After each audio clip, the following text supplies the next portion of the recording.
इस वीडियो में बच्चों हम लोग निचला श्वसन तंत्र जो है उसके बारे में पढ़ने वाले हैं।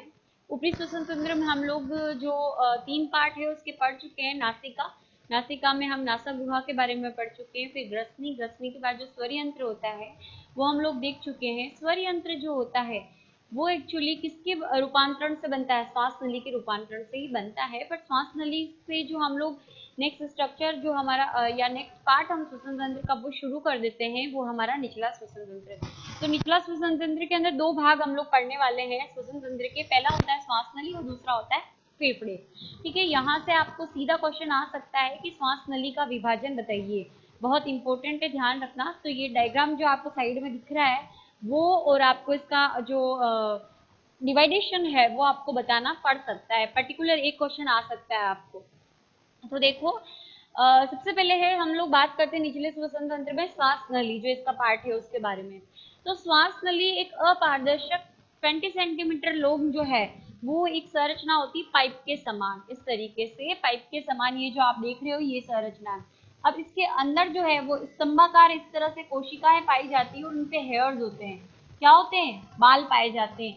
तो आंतरिक सतह जो है रोमाभी स्तंभाकार उपकला उत्तक की बनी हुई होती है। रोम क्यों पाए जाते होंगे? क्योंकि आप जो वायु ले रहे हो, आपको पता है ऊपर हमारे जो हेयर्स होते हैं, जो रोम पाए जाते हैं नाक में, वो वायु को छान कर उसके अंदर जितने भी मिट्टी के कण वगैरह है उनको चिपका लेते हैं। लेकिन अगर वो कंप्लीट आपने मुख से जो ली है वायु, वो क्या छन के गई है? क्योंकि मुंह में तो बाल वगैरह है ही नहीं ना, तो वो छन के नहीं जाती। तो ऐसी वायु को यहाँ पर ये जो हमारी श्वास नली है ना, इस श्वास नली के अंदर जो रोम है वो क्या करते हैं? पकड़ने का काम करते हैं, उनको अटका लेते हैं अपने अंदर। फिर उसके बाद इन स्तंभाकार कोशिकाओं के बीच बीच में कलश कोशिका होती है जो कि किसका स्रवण करती है? श्लेष्मा का, यानी चिपचिपे तरल का। वो चिपचिपा तरल और ये बाल मिलकर वायु को छानने का काम करते हैं। वायु को छानने का मतलब है कि जो वायु होती है उसमें से हानिकारक तत्वों को, जीवाणुओं को, मिट्टी के कणों को अलग करने का काम करते हैं। तो ये कलश कोशिका जो है श्लेष्मा का श्रवण करती है। फिर इसके बाद ये जो है, ये हमारी जो सांस नली है इस पे उपास्थि से बने हुए हैं। इस तरीके से सी आकार के क्या पाए जाते हैं? छल्ले पाए जाते हैं। ठीक है, पीछे की तरफ नहीं होते, सिर्फ किधर होते हैं? इस तरीके से सी आकार के छल्ले पाए जाते हैं, जिन्हें हम क्या कहते हैं? ट्रेकियल छल्ले कहा जाता है। क्योंकि श्वास नली को इंग्लिश में ट्रेकिया कहा जाता है, उसके ऊपर ये सी आकार के उपस्थिति के बने हुए संरचना पाई जाती है, इसीलिए इन्हें ट्रेकियल छल्ले के नाम से जाना जाता है। आप लोगों ने कभी देखा होगा कि अगर आप लोग घरों में, हम लोग मोटर जो होती है उससे पानी ऊपर चढ़ाते हैं, तो जैसे ही हम लोगों ने मोटर को बंद किया है ना, तो जो पानी है वो बंद हो गया और जो वायु होती है वो भी खाली हो जाती है, तो पाइप एकदम क्या हो जाता है? चिपक जाता है। तो सेम कंडीशन वही होती है कि जब हम वायु को ऊपर फेंकते हैं तो जो पाइप है वो खाली हो गया, तो वो क्या हो जाएगा? चिपक जाएगा। तो उस चिपकने को रोकता है कौन? ये सी आकार के छल्ले। ये जो श्वास नली होती है यहाँ पर इस तरीके से ये आगे चलकर इधर दाएं और बाएं फेफड़े के अंदर जाने के लिए क्या होती है? डिवाइड हो जाती है। मतलब इधर भी ये फेफड़ा है और ये इधर भी फेफड़ा है। ठीक है, तो ये श्वास नली डिवाइड हो गई दाएं और बाएं फेफड़े में प्रवेश के लिए। मतलब पहले एक पाइप था, लेकिन अभी ये पाइप क्या हो गया? 2 हिस्सों में इस तरीके से क्या हो गया? डिवाइड हो गया इस तरीके से। तो ये जो डिवाइड है, ये हिस्सा ऊपर वाला जो व्हाइट पोर्शन दिख रहा है ना आपको मार्कर का, वो तो हमारा हो गया श्वास नली। और श्वास नली को किस पे प्रवेश करना है? फेफड़ों में। तो ये दाएं, क्योंकि 2 फेफड़े होते हैं तो अलग, दोनों दाएं और बाएं फेफड़े दोनों में प्रवेश करेगी। तो ये श्वास नली डिवाइड हो जाती है और डिवाइड जो पोर्शन होता है उसको हम कहते हैं प्राथमिक श्वसनी। क्या बोलते हैं? प्राथमिक श्वसनी। ठीक, तो ये प्राथमिक श्वसनी फिर फेफड़े में जाकर इस तरीके से और डिवाइड हो जाती है, उसे हम कहेंगे द्वितीय श्वसनी। दोनों फेफड़ों में सेम चलती है। ठीक है, प्राथमिक श्वसनी जो है उसको हम ध्यान रखना ब्रोंकाई के नाम से भी जानते हैं। ब्रोंकाई इंग्लिश वर्ड है और श्वास नली को ट्रेकिया के नाम से जाना जाता है। तो प्राथमिक श्वसनी फिर ये और डिवाइड हुई तो उसे हम बोलेंगे द्वितीय श्वसनी। द्वितीय श्वसनी और विभाजित हो गई तो क्या कहलाएगी? पतली पतली पाइप के अंदर चेंज होती जाती है जैसे जैसे फेफड़ों में, तो ये तृतीय श्वसनी कहलाएगी। उसके बाद तृतीय श्वसनी और डिवाइड हो जाएगी पतली पतली नलिका रूपी संरचना में, उन्हें अंतः फुफ्फुसीय श्वसनी कहेंगे। इस तरीके से अब ये अंतः फुफ्फुस श्वसनी है वो और डिवाइड होगी पतली पतली और उसे हम श्वसनिका कहेंगे। श्वसनिका को जो है हम लोग क्या कहते हैं? ब्रोंकियोल के नाम से भी जानते हैं। श्वसनिका को किस नाम से जाना जाता है? ब्रोंकियोल के नाम से जानते हैं। श्वसनिका फिर डिवाइड होगी तो किसमें किसमें चेंज हो जाएगी, पिंडकीय श्वसनिका में। फिर ये और डिवाइड हो गई, ये पिंडकीय श्वसनिका और डिवाइड हुई अंतः श्वसनिका के अंदर। फिर अंतः श्वसनिका डिवाइड होगी, क्या बनाएगी, कुपिका नलिका। फिर कुपिका नलिका इस तरह से डिवाइड हो जाती है तो इसे हम बोलते हैं आलिंद। क्या बोलेंगे, आलिंद। मैंने वहां उधर नहीं लिखा है क्योंकि दिखाई नहीं दे रहा, लेकिन ध्यान रखना कुपिका नलिका फर्दर पतली पतली में डिवाइड हो गई, उसे आलिंद बोलते हैं। और आलिंद के अंतिम सिरों पर पाए जाते हैं कुपिका कोश। क्या पाए जाते हैं, कुपिका कोश। और कुपिका कोश जो होते हैं उसमें कुपिका कोशिकाएं पाई जाती है। ये कुपिका कोश ही वो सतह है जहां पर मतलब रक्त और यानी ये कुपिका कोश के माध्यम से ही क्या किया जाता है, रक्त के अंदर जो CO2 लाई जाती है उत्तकों से उसको, और ये फेफड़ों के द्वारा जो वायु मतलब यहाँ से वायु श्वास नली से होती हुई ये फर्दर यहाँ आती आती आती यानी ऑक्सीजन यहाँ पर आएगी तो ऑक्सीजन को रक्त में डाला जाता है यहाँ से और CO2 को ले लिया जाता है। तो ये कुपिका जो होती है कोशिकाएं ये बड़ा इंपॉर्टेंट रोल प्ले करती है। इसके बारे में अब हम लोग देखते हैं कि इसकी संरचना कैसी होती है।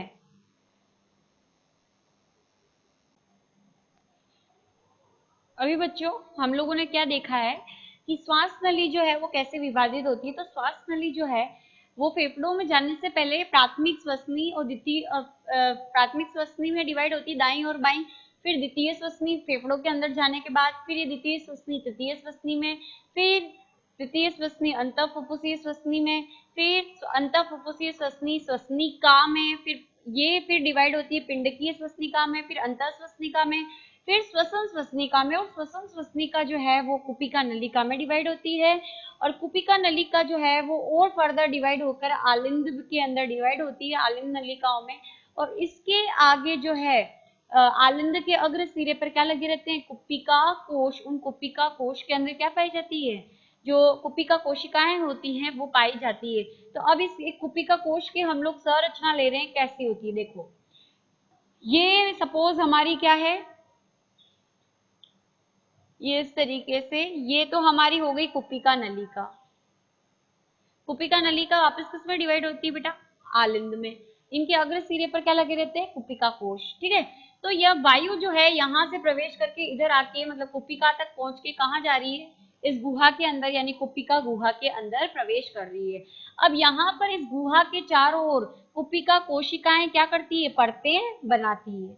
आ रही बात समझ में। और इसके चारों तरफ रक्त केशिकाओं का जाल होता है। रक्त केशिका किसको कहते हैं, हमारे पास दो है, एक तो देखो धमनी और एक शिरा, है ना। ये फर्दर डिवाइड होती है तो कहलाती है शिरिका और ये क्या कहलाती है, धमनिका।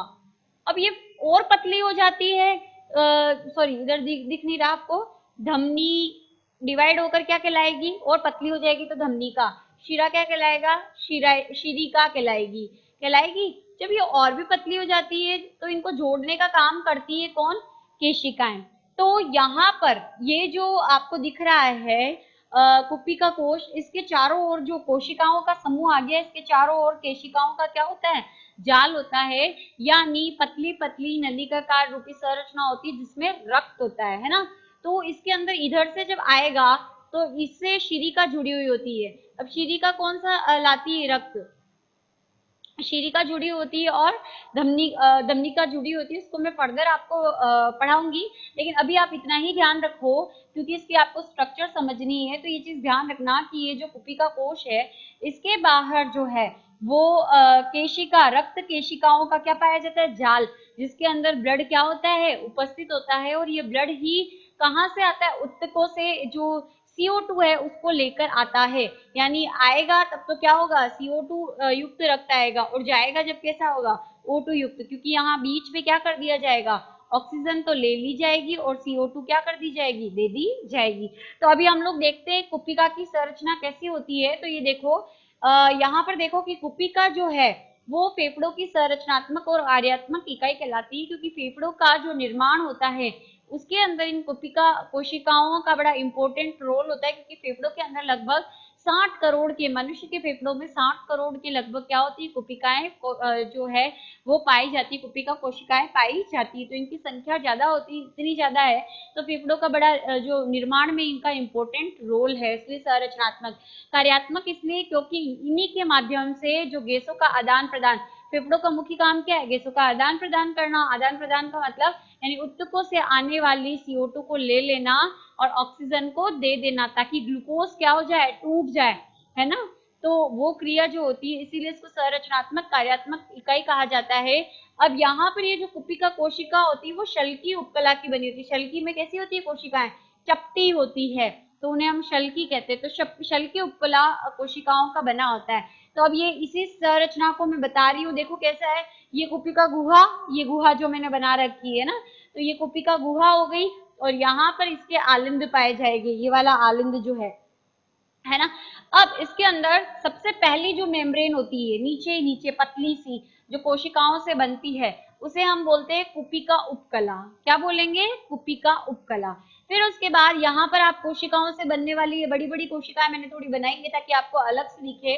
वो दूसरी जो झिल्ली आएगी उसे बोलेंगे हम आधारीय झिल्ली। क्या बोला जाएगा, आधारीय झिल्ली। ठीक है, कुपिका उपकला के बाद नेक्स्ट आएगी लेयर, वो होगी आधारीय झिल्ली। आधारीय झिल्ली के बाहर यहाँ पर जो आप देख रहे हो मैंने डॉट डॉट से बनाए हैं, ये आपकी केशिका है, रक्त केशिका, जिसके अंदर इधर तो CO2 युक्त रक्त आता है और इधर कैसा हो गया, O2 युक्त रक्त आ गया। तो ये इसकी जो आप ये परत देख रहे हो जो कि किससे जुड़ी हुई है, आधारीय झिल्ली से। भाई सबसे पहली लेयर ये जो अंदर ही अंदर वाली है, ये आपकी क्या कहलाएगी, कुपिका उपकला। फिर उसके बाद सेकंड लेयर आएगी वो आधारीय झिल्ली। फिर यहाँ पर ये जो थर्ड आप देख रहे हो आधारीय झिल्ली, आधारीय झिल्ली के बाहर इस तरह से केशिका पाई जाएगी, मतलब इससे पतली पतली केशिकाएं क्या करेगी, जाल बनाएगी। तो ये जो केशिका है वो इससे जुड़ी हुई है। तो ये केशिका और ये जो आपको कुपिका की आधारीय झिल्ली दिख रही है उससे जो जुड़ी है, तो वो जो लेयर है केशिका की, ये वाली लेयर जो किससे जुड़ी हुई है, इस आधारीय झिल्ली से जुड़ी हुई है, उसे हम बोलेंगे रक्त केशिका की अंतःकला। क्या बोलेंगे, रक्त केशिका की अंतःकला। तो आधारीय झिल्ली, कुपिका उपकला और रक्त केशिका की अंतःकला मिलकर हमारी क्या कहलाएगी, श्वसन कला कहलाएगी। क्या कहलाएगी, श्वसन कला। और इस श्वसन कला के अंदर छोटे छोटे छिद्र पाए जाते हैं, उन छिद्रों के माध्यम से ही गैस का क्या होता है, आदान प्रदान। तो श्वसन कला जो होती है उसका बड़ा इम्पोर्टेंट रोल जो है वो हम मान सकते हैं, किसके अंदर, गैसीय आदान प्रदान के अंदर। श्वसन कला का निर्माण किस किस से हुआ है, कुपिका उपकला, सेकंड आता है हमारी आधारीय झिल्ली, और थर्ड हो गया रक्त केशिका की अंतःकला। इन तीनों के मिलने से क्या बन रही है हमारी, श्वसन कला। और ये जो श्वसन कला है इसमें जो है छिद्र पाए जाते हैं, इन छिद्रों के माध्यम से जो विसरण विधि होती है, कौन सी विधि, विसरण विधि। विसरण विधि में क्या होता है, जो अणु होते हैं वो अपनी अधिक सांद्रता से किधर जाते हैं, कम सांद्रता की। तो अब ये कुपिका के अंदर चूंकि वायु आई है तो कहाँ किसकी मात्रा ज्यादा होगी, ऑक्सीजन की। और ये रक्त क्या लेके आ रहा है, CO2 लेके आ रहा है, तो रक्त में किसकी मात्रा ज्यादा है, CO2 की। तो ये CO2 जिधर अधिक है वहां से किधर जाएगा, कम की ओर। तो CO2 की मात्रा रक्त में तो ज्यादा है बेटा, लेकिन कम किधर है, कुपिका की गुहा में CO2 की मात्रा क्या है, कम। तो ये CO2 किधर चली जाएगी, इस कुपिका की गुहा में। अब ये वायु इधर आई है तो इसमें किसकी मात्रा ज्यादा है, ऑक्सीजन की, लेकिन CO2 की मात्रा क्या है, कम। तो और रक्त में CO2 की मात्रा ज्यादा थी और ऑक्सीजन की क्या थी, कम। तो ये अधिक सांद्रता से ऑक्सीजन किधर चली जाएगी, कम सांद्रता की ओर चली जाएगी। कम सांद्रता कहाँ है ऑक्सीजन की, जो ब्लड है वो, क्योंकि ब्लड तो किसको लेके आया है, CO2 को लेके आया है। तो ऑक्सीजन तो कुपिका कोश से किधर चली जाएगी, ब्लड के अंदर यानी रक्त केशिका में, और CO2 जो रक्त लेके आया है वो कहाँ दे देगा, इस कुपिका गुहा के अंदर ट्रांसफर कर देगा। तो इसी विधि को हम कह रहे हैं विसरण विधि। विसरण विधि के द्वारा क्या कर दिया जाता है, जो हमारा ऑक्सीजन है उसका और CO2 का क्या किया जाता है, आदान प्रदान। एक कुपिका कोश जो होती है उसका व्यास जो होता है 0.2 जो है माइक्रोन के लगभग होता है। आ रही है बात समझ में। तो इस तरीके से जो हमारी ये श्वास नली है उसको आपको अच्छे से पढ़ लेना है। उसके बाद हमारी जो नेक्स्ट स्ट्रक्चर है वो हमारी निचला श्वसन तंत्र में आती है फेफड़े।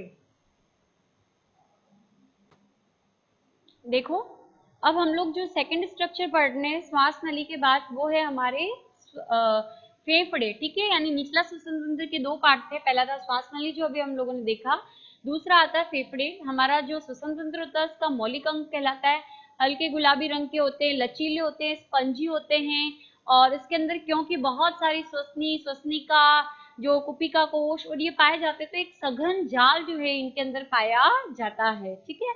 उसके बाद है इनके चारों ओर है ना दो झिल्लियों का आवरण होता है, मतलब ये जो फेफड़े आप देख रहे हो इसके चारों ओर ये फेफड़ा है, इसकी दो झिल्लियां इस तरीके से पाई जाएगी इन फेफड़ों के चारों, ठीक है। तो ये जो झिल्लियां होती है पहली और दूसरी, तो दो झिल्लियों का आवरण पाया जाता है। बाहर वाली पैराइटल फ्लोरोन कहलाएगी, यानी ये जो बाहर वाली है इसको हम बोलेंगे क्या, बाहर की ओर क्या कहलाएगी, बाहर की ओर कहलाएगी पैराइटल फ्लोरोन कहा जाएगा, ठीक है। फिर ये अंदर की तरफ जो दिख रही है ये वाली अंदर वाली कहलाएगी विसरल फ्लोरोन, यानी ये अंदर वाली है विसरल, ठीक है। और बाहर वाली क्या कहलाएगी, पैराइटल फ्लोरोन, ठीक है। और यानी ये जो फेफड़े होते हैं वो हमारा यहाँ डायफ्राम होता है, ठीक। डायफ्राम जो होता है वो क्या करता है, यानी ये वाला हमारा हिस्सा होता है वृक्षीय रीजन कहलाता है और ये वाला हमारा उदरी होती है, तो ये वृक्ष गुहा और उदर गुहा को डिवाइड करने का काम करता है। तो जो डायफ्राम होता है उसके ऊपर जो है लंग्स पाए जाते हैं और जिस गुहा में पाए जाते हैं उसको प्लूरल गुहा कहा जाता है, ठीक है। उसी से इन झिल्लियों का नाम पड़ा है फ्लूरोन, समझ आ गया। तो जिस गुहा के अंदर फेफड़े पाए जाते हैं वृक्षीय रीजन में उसमें हम क्या कह रहे हैं, उस गुहा को प्लूरल गुहा कहते हैं और उसी आधार पर इन झिल्लियों का नाम पड़ गया है। अब देखो दो फेफड़े पाए जाते हैं मनुष्य में, एक होता है बायां फेफड़ा और एक होता है दायां फेफड़ा।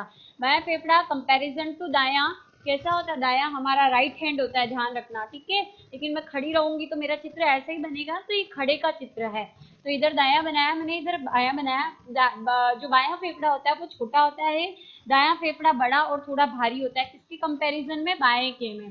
अब ये जो फेफड़ा होता है दायां वाला वो डिवाइडेड होता है दो पालियों के अंदर, पहली पाली सुपीरियर कहलाती है और दूसरी कहलाती है इंफीरियर, इनको खाट जो होती है वो डिवाइड करती है। फिर आता है जो हमारा दायां फेफड़ा है वो तीन पालियों में डिवाइड होता है, पहली पहली पाली कहलाती है सुपीरियर, दूसरी होती है मध्य और तीसरी होती है इंफीरियर। तो इस तरीके से तीन पालियों में जो है ये फेफड़ा विभक्त होता है, समझ आ गया। तो ये हमारे फेफड़े होते हैं। अब इसके अंदर ये आपको पता ही हम लोगों ने अभी पढ़ा था कि बहुत सारी ये जो हमारी श्वास नली डिवाइड होती है, श्वसनी होती है, फिर श्वसनिका होती है, फिर यहाँ पर कुपिकाएं होती है। तो इस तरह से एक सघन जाल इन फेफड़ों के अंदर क्या होता है, पाया जाता है। फिर आता है हमने तीसरा पार्ट जो देखा था वो था हमारा डायफ्राम और अंतरा परुषक पेशियां जो हमारे मांसपेशियों के अंतर्गत आता है। तो डायफ्राम जो है अरीय पेशियों से बनी हुई संरचना है जिसका काम होता है हमारी वृक्षीय गुहा और उदर गुहा को क्या करना, डिवाइड करना। ये गुंबद के आकार की संरचना है, मतलब इस तरीके से गुंबद की संरचना है। ये जो पसलियां होती है उसको लिफ्ट करने में, मतलब ऊपर उठने में, नीचे उठने में, और जो फेफड़ों का आयतन बढ़ने घटने उसमें मदद करती है। हम लोग पढ़ेंगे कि जो हम उच्च वसन और नीच वसन पढ़ेंगे उसकी क्रिया के अंतर्गत। फिर आता है अंतरा परुषक पेशियां। तो हमारा पता है फेफड़ों के बाहर फेफड़ों की सुरक्षा करने का काम किसका होता है, पसलियों को। ये पसलियां है ना हमारे इधर, तो ये जो पसलियां होती हैं इन पसलियों के ऊपर ऐसे क्रॉस के रूप में ये अंतरा परुषक पेशियां क्या होती है, पाई जाती है क्रॉस के रूप में और एकांतर क्रम में काम करती है। यानी दो तरीके की, बाह्य और आंतरिक। तो अगर बाह्य वाली सिकुड़ेगी तो आंतरिक क्या होगी, उस टाइम सेम टाइम में फैलेगी। यानी एकांतर वर्क होता है इनका, इनका भी क्या कैसे ये वर्क करती है वो हम उस क्रिया के अंदर फर्दर पढ़ेंगे। तो आपका यहाँ पर जो मानव श्वसन तंत्र है वो कंप्लीट होता है, समझ आ गया। अब हम जो श्वसन की क्रिया विधि है उसके बारे में पढ़ने वाले हैं।